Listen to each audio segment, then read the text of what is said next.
हाँ मुझे जॉब सब ठहरो जरा। तौहीद खान या 36 वर्षीय तरुणाची अतिशय निर्घृणपणे हत्या करून म्हणजे एका जागेवर हत्या करून हे आरोपी थांबलेले नाहीत. त्यांनी त्याच्यानंतर त्याला गाडीमध्ये फिरवून अनेक ठिकाणावरून आणि शक्यतो असा बनाव करावा की हे लोकांना रेल्वे खाली या तौहीद खान यांचा मृत्यू झालेला आहे अशा प्रकारे दाखविण्याचा प्रयत्न या ठिकाणी केलाय.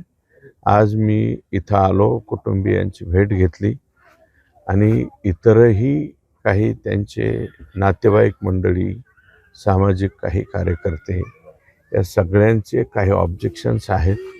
या बाबतीमध्ये अतिशय चांगला एक सरकारी वकील याच्यामध्ये द्यावा अशा प्रकारची कुटुंबाची मागणी आहे. त्याच्यानंतर ह्या प्रकरणाला सुद्धा दाबलं जाऊ नये आणि याच्यामध्ये फक्त 2च आरोपी आहेत का यापेक्षा सुद्धा जास्तीचे आरोपी आहेत, त्याचा नीटनाटका तपास या ठिकाणी झाला पाहिजे. वेळ जर पडली, कारण परळीमध्ये पोलीस दलामध्ये काही असे लोक आहेत की ते जे त्यांना पाहिजे तशा पद्धतीनं सहकार्य आतल्या बाजूने करण्याचं काम त्या ठिकाणी करतात. असं जर काही वाटलं आणि कुटुंबियांना जर इथे वाटलं तर प्रसंगी याच्यामध्ये SITची सुद्धा स्थापना करावी अशा प्रकारची कुटुंबाची मागणी आहे. आणि ही मागणी निश्चितपणे आता या प्रकरणामध्ये सभागृहामध्ये सुद्धा विषय येईल. त्यावेळेस या कुटुंबाला आणि मयत जो मुलगा आहे त्याला 2 मुली आहेत, एक मुलगा आहे. भविष्य खूप लांब त्या ठिकाणी जाते आणि दुर्दैव असं आहे की 26 वर्षाचा एक मुलगा फड आणि 24 आणि 26 वर्ष वय या दोन्ही आरोपींचं. आणि हे 2 आरोपी फक्त दारूच्या नशेमध्ये हे कृत्य करतील असं वाटत नाही. अनेक लोकांचं म्हणणं असं आहे की इथे 24 आणि 26 वर्षच काय, 15 वर्षाच्या मुलांना सुद्धा नको ते काही बी गोष्टी या ठिकाणी मिळत आहेत. निश्चितपणे यांनी त्यांचे ब्लड सॅम्पल घेऊन त्यावेळेस नेमकं काय नशापाणी केलं होतं याची सुद्धा चौकशी होणं गरजेचं आहे. आणि एक छोटा मुलगा 10-12 हजार रुपये किंवा त्याच्या कुटुंबाचे त्याचे भाऊ तर भालकीमध्ये तिथे जाऊन काम करतायत पोट भरण्यासाठी.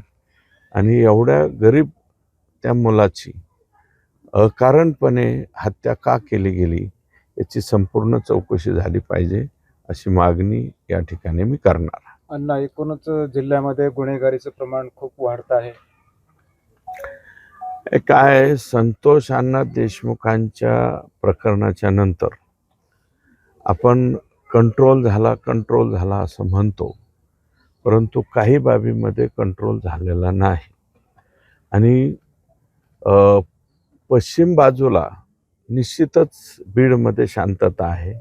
काही बाबतीत कंट्रोल झाला हे मान्य करावं लागेल, परंतु तरीसुद्धा अधूनमधून हे जे नको असलेली काही उद्योगी लोक आहेत आणि एवढ्या तरुणपणी हे आणि इतक्या बेरहमीने मारणं, ते मारणं पाहिलंय का? त्याला गाडीत बसाना म्हणून त्याचा हात उलटा करून मोडून आत बसवला. इतकं भयानक कृत्य या ठिकाणी केलंय. मारताना सुद्धा खाली दगड आणि त्याच्यावरती डोकं ठेवलंय आणि वरून एक दगड घातला. म्हणजे ही क्रूएल पद्धत कोणती आहे? म्हणजे किती क्रूर पद्धतीने हे एखाद्या सामान्य माणसाला मारू शकतात याचं हे मूर्तिमंत उदाहरण तौहीदच्या रूपानं या ठिकाणी पाहायला मिळालेलं. अण्णा, या संदर्भात तुम्ही मुख्यमंत्र्यांची भेट घेणार आहे? 100% येत्या मंगळवारी मी भेट घेणार आहे. मागच्या मंगळवारी कॅबिनेटच्या जाऊन मी त्यांना ही कल्पना दिलेली आहे की इतकं भयानक कृत्य हे त्या ठिकाणी झालंय. फक्त काही अडचणीमुळं आम्हाला सुद्धा यायला उशीर झालेला आहे. एवढा उशीर होणं उचित नाही, परंतु काही अडचणी असल्यामुळं येणं झालं नाही. परंतु आज मी या ठिकाणी आलोय.